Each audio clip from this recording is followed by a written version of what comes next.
Oi, crianças, boa tarde, tudo bem com vocês? Hoje nós vamos dar continuidade no livro de História, lá na unidade 5. A tia Damares até pediu para vocês lerem, né? Até uma parte aí desta unidade. E hoje nós vamos dar início, então, a essa unidade juntinho aqui com a tia, tá bom? Então, o título da unidade é Onde está a História? Nós vamos lá para o box do que eu sei para conversarmos um pouco sobre este título. As construções desta cidade são novas ou antigas? Olhe bem aí essas imagens. São construções novas ou antigas? Muito bem, quem respondeu que são construções antigas, né? São grandes casarões. Você acha que é possível conhecermos um pouco da história de uma cidade ao caminharmos por ela? Você acha isso possível? Isso mesmo, a gente pode caminhar por uma cidade e saber um pouquinho sobre a história dela. Por exemplo, se você for a Paraty, você vai conhecer um pouquinho da história de Paraty, não vai?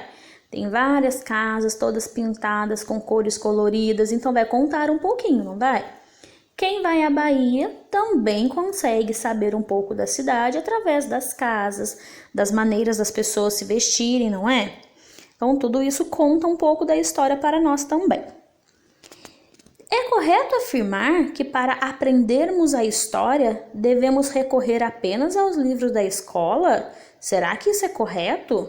De maneira alguma, porque a história ela está em todos os lugares. Na maneira de se vestir, na maneira que as casas, né? Que ali no caso da representação das casas.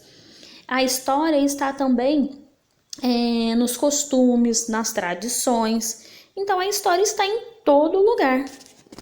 Por isso é importante nós preservarmos a história, seja ela em uma memória, né, que é passada de geração para geração, seja ela nas tradições, nas construções. Tudo isso é um motivo para a gente ter ali um cuidado, um zelo com a história, para que novas gerações conheçam um pouquinho dela também. Página 92. Você já aprendeu que a história está em todos os lugares e que podemos investigá-las por meio de diferentes tipos de fontes. Mas como identificamos essas fontes no lugar onde vivemos? Observe as imagens a seguir. Então aqui está dizendo que a história está em todos os lugares, podemos descobrir a história através de fotografias, de contos, de objetos e assim por diante. E agora nós vamos ver aqui através dessa imagem onde está a história. A primeira imagem então mostra ali uma vovozinha com a sua neta mostrando ali um pouquinho da história dela, né? Através de fotografias antigas. Depois, a segunda imagem já mostra possivelmente, né, uma pessoa mais idosa, um avô com o seu netinho contando os seus saberes, o que ele aprendeu contando para o netinho, passando as informações de geração para geração. Na terceira imagem, nós já podemos ver ali uma representação artística, né, uma apresentação de rua, que é uma fonte histórica também, está contando um pouco ali daquela apresentação. A terceira já é o desenho de um livro. E através do livro nós podemos ter um pouco mais de conhecimento sobre a história também. Agora a página 93. Caminhando e conhecendo a história. O local onde vivemos guarda muitas histórias e, na maioria das vezes, podemos identificar elementos do passado quando caminhamos pelas ruas e praças. Existem algumas cidades que foram construídas há muito tempo e até hoje conservam características do passado. Uma das características que mais chamam a atenção nesses locais são as ruas estreitas e feitas com calçamento em pedra. Isso acontece porque na época em que essas cidades foram construídas, não eram necessárias ruas largas ou calçadas para os pedestres, já que os automóveis ainda não existiam. E aí podemos ver a imagem da histórica cidade de Paraty, no Rio de Janeiro. Olha para vocês verem como eram as ruas. Era de pedra, não é? São ruas bem estreitas. Por que mesmo que as ruas eram estreitas? Ah, muito bem, porque na época que elas foram construídas, não existiam carros, ou seja, as pessoas se deslocavam dentro da cidade de bicicleta ou a pé. Então não tinha necessidade de ter ruas largas, porque dava muito bem para as pessoas transitarem ali por essas ruas, não é? Mas hoje em dia, será que essas ruas se tornaram estreitas, se tornaram apertadas? Com certeza, não é? Porque hoje em dia tem muitos carros, caminhões que acabam passando aí por estas ruas. E se você prestar atenção, o calçamento, ele é bem crítico, não é?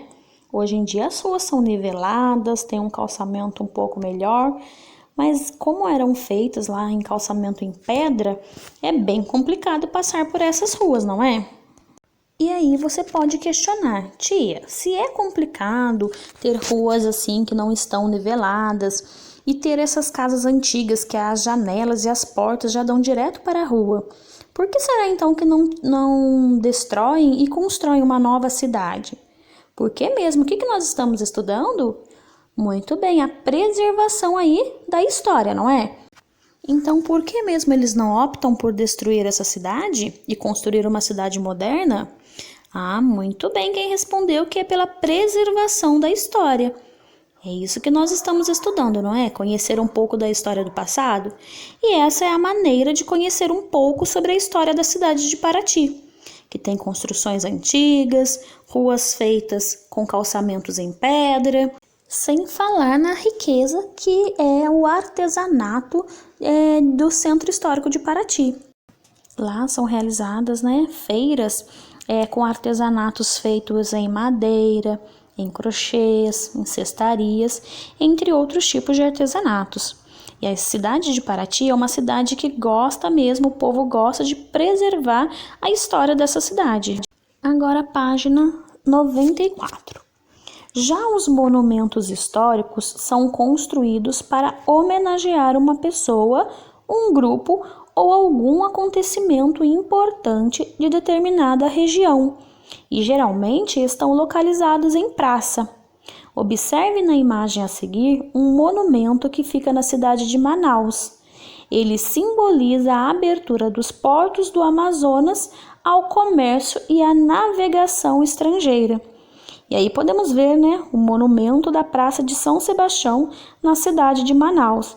Então, este monumento é muito importante lá para a cidade de Manaus, pois ela representa a abertura dos portos ao comércio e à navegação estrangeira, ou seja, foi quando foi liberado, através do rio Amazonas, a ida e vinda de pessoas de outros países para trabalhar ali com o comércio, trazendo produtos através do rio Amazonas, através do porto do rio Amazonas. Então, isso é muito importante para eles. Se vocês forem observar na imagem, mostra ali como se fossem embarcações e um menino sentado em cima dessa embarcação. E, na verdade, nós conseguimos ver duas de frente, tem uma lá atrás, na verdade são 4, que representa os 4 cantos do mundo, que é Ásia, América, África e Europa. E este monumento é um monumento histórico da cidade de Manaus. Agora nós vamos para a página 95. Agora você é um historiador. O que é um historiador mesmo?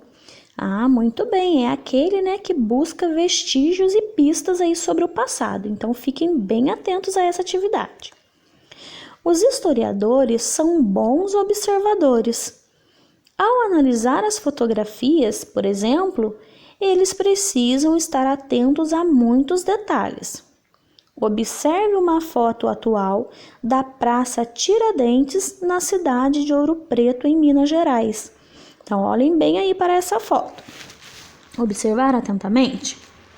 Agora, observe as imagens a seguir e marque um X na fotografia que retrata a Praça Tiradentes no passado.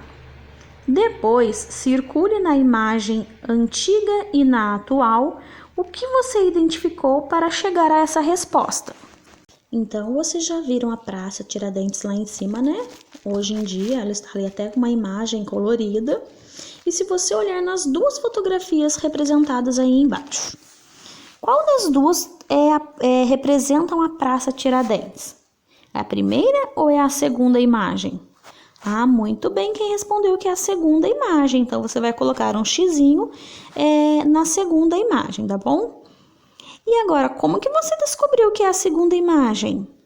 Por que você descobriu? O que tem ali em destaque que fez você chegar a esta conclusão, que é a segunda imagem? Ah, muito bem, foi aquele poste, né? Que logo em cima tem ali a imagem de Tiradentes. Tia, quem foi mesmo Tiradentes? Tiradentes, que na verdade se chamava Joaquim José da Silva Xavier, era um mineiro que lutava pela independência do Brasil. Ou seja, ele queria, né, que o Brasil fosse liberto de Portugal, se tornando assim uma nação independente. Mas aí o que aconteceu? Ele foi perseguido e morto e colocado ali sua cabeça nessa praça para que as pessoas vissem que quem estivesse lutando a favor da independência, né, a favor de que o Brasil fosse uma nação independente, teria que sofrer alguma consequência. E Tiradentes acabou pagando então com sua própria vida. E essa praça então faz aí a homenagem a Tiradentes. É uma praça muito conhecida, né, na cidade de Ouro Preto, que também é uma cidade histórica, e essa praça conta então esse momento marcante da história do Brasil. Página 96.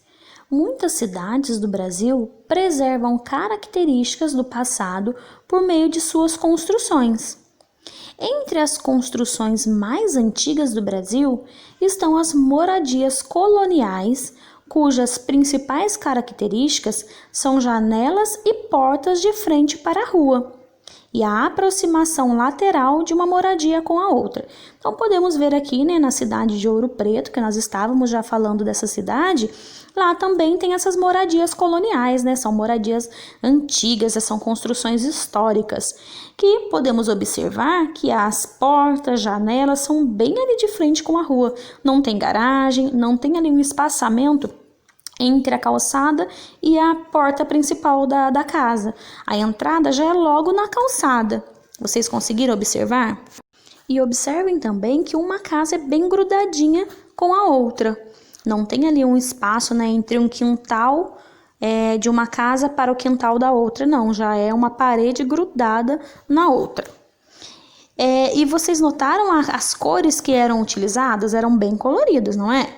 Amarelo, azul, tinha casas laranja, verde, são casas bem coloridas, bem diferente das casas modernas que estamos acostumados hoje em dia, não é? Agora aqui embaixo, a história de cada um. As memórias das pessoas também servem como fontes históricas. Elas podem, por exemplo, trazer informações sobre o passado da família ou sobre alguma característica cultural do grupo a que a pessoa pertence. Acompanhe com seu professor a leitura do depoimento de Yaguaré Yamã, da aldeia indígena Iambetué, localizada no estado do Amazonas. Lembra que a tia falou que as memórias também são fontes históricas? Isto mesmo, porque são passadas de geração para geração. Então agora nós vamos ver aqui um relato, né, um depoimento de Yaguaré Yamã. Vamos ler com a tia? A primeira vez que eu fui para a cidade, tinha uns 7, 8 anos. Fomos numa canoa feitas por uns trançados. Os homens é que tinham que remar. Sorte minha, porque eu ainda era criança e não precisava estar enfrentando 7 horas de viagem remando. E diferente dos brancos daquela época, a gente viajava por dentro dos lagos, que era mais rápido, era melhor. A gente não costumava remar a rio aberto, sempre pelos lagos. Quando chegamos em Parintins, umas 6 para 7 horas da noite, eu nunca tinha visto aquela quantidade de luzes. Aquilo era um mundo novo para mim. Nossa, não digo que foi amor à primeira vista, mas foi uma coisa que me marcou bastante. E essa é a história de Osias Glória de Oliveira e Yaguaré-Yamã. E ela está registrada lá no Museu da Pessoa. E então aqui é um depoimento, né? Ele está relatando, está contando uma história.